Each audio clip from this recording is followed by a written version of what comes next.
Honey, do any of y'all remember an interview where Amil, who collaborate with Beyonce on I Got That, said that Beyonce was in love with her and that B is actually queer? Child, that interview was wiped from the internet, but based on what was making rounds, Beyonce allegedly being in love with Amil had a lot to do with why she just disappeared. Well, there's a lot that's being said about why Amil was dropped from Roc-A-Fella. From how she was dropped after ending an alleged affair with Jay-Z to Dame Dash basically outraging her for filth for allegedly buying too difficult to ask Bleak about it, you know?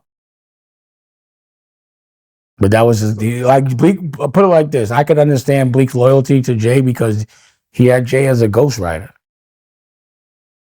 But like Bleak was like someone that I had to like, I remember with Bleak, he was supposed like to get, and we got him real estate on a Clue record, A-Side Privilege.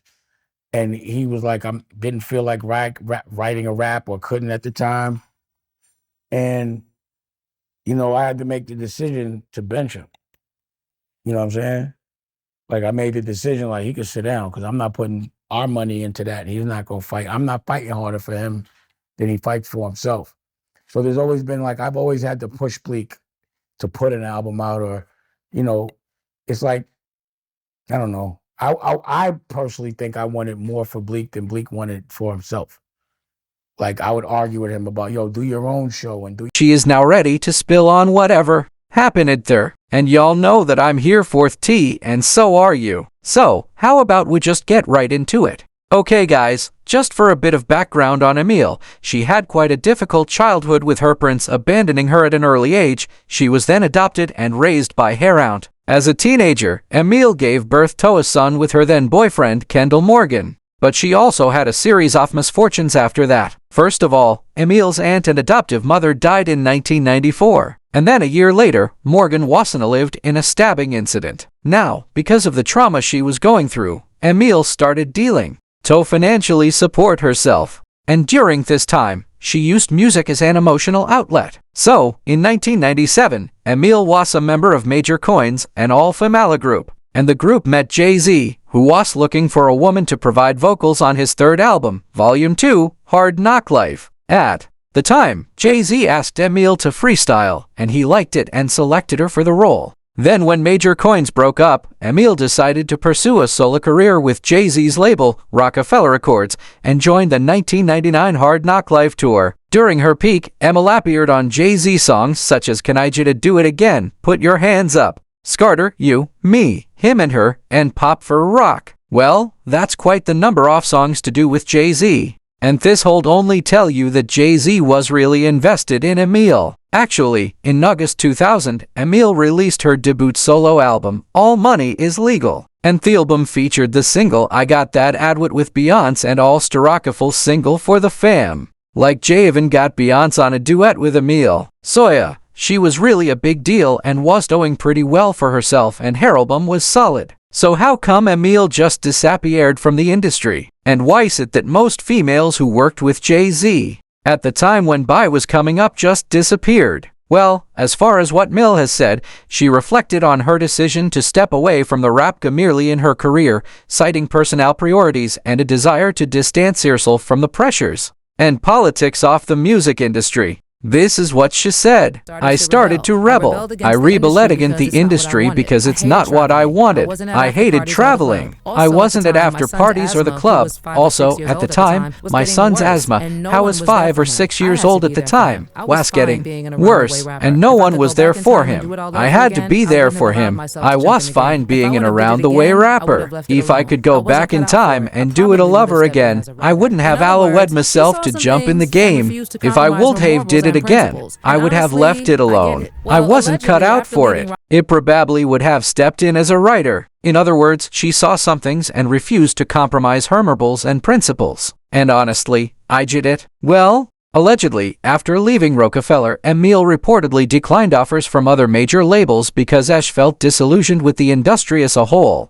She even spoke on being outraged by other camps, but felt spiritually misaligned with where hip-hop was heading at the time. Other than this, Amil had apparently written full verses and hooks for songs that were never released due to internal reshuffling. Some of these lost tracks were rumored to be for Jay-Z's Dynasty Roc-A-Fella album, but were shelved when marketing strategy shifted, even though Studio Insider said these sessions showed Amil's lyrical growth and emotional range beyond the braggadocious style she was often boxed into. Okay, that's what was officially revealed about why she stepped aside, but based on what people know from back then, there was so much more that led Tomel kind of disappearing from the industry. First of all, according to Hat, many people have said Beyoncé's early emergence as a solo artist indirectly accelerated Amil's fade out. While never confirmed, there were murmurs that label energy and visual direction began to pivot away from developing Amil as a lead female voice since the full potential of Beyoncé's solo career came into focus.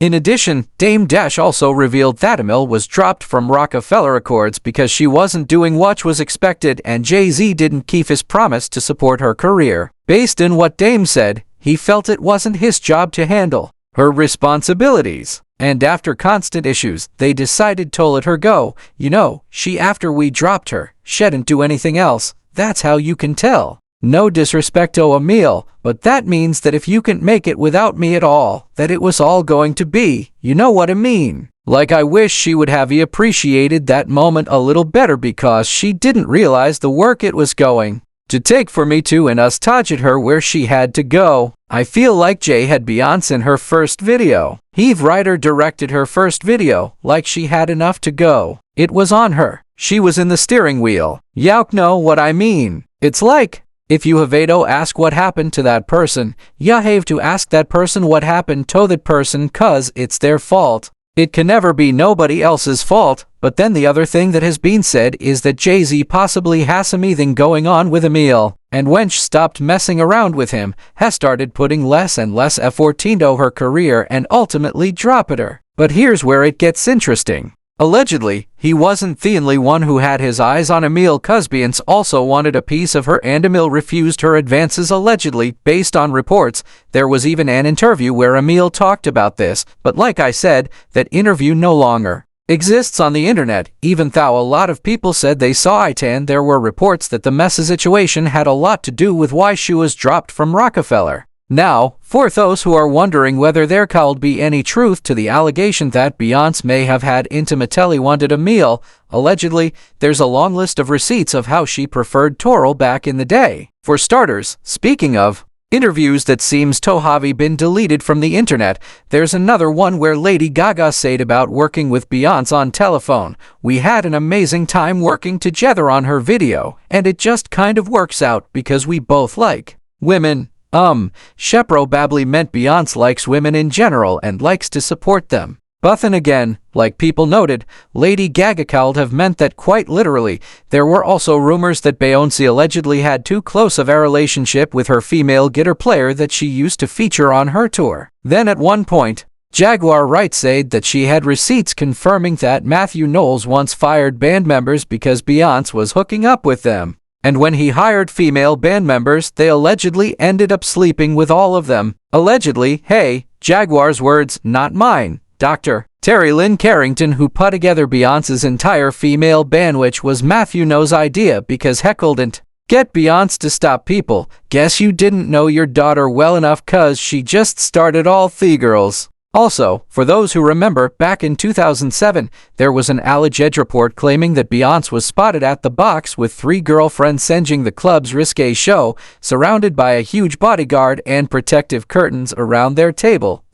Source even said at the time, Beyonce was really making the most of the burlesque strip show. She was on Theatable in the VIP balcony cheering loudly as 2 girls got naked and licked each other's feet. She stayed until 3:30 in the morning. At the time, there was also another account about a woman who said that while they were dancing at a club, she sat on Buz's lap and Bye told her something to the tune of, "Don't start something you can't finish." Okay, Bye, okay. Anywho, people have also said that Buzz has used BI lighting and colors quite a few times over the years. Like, she was really trying to prove a point. For instance, she used the lighting for her Complex magazine cover both in 2003 and 2013. And this is also another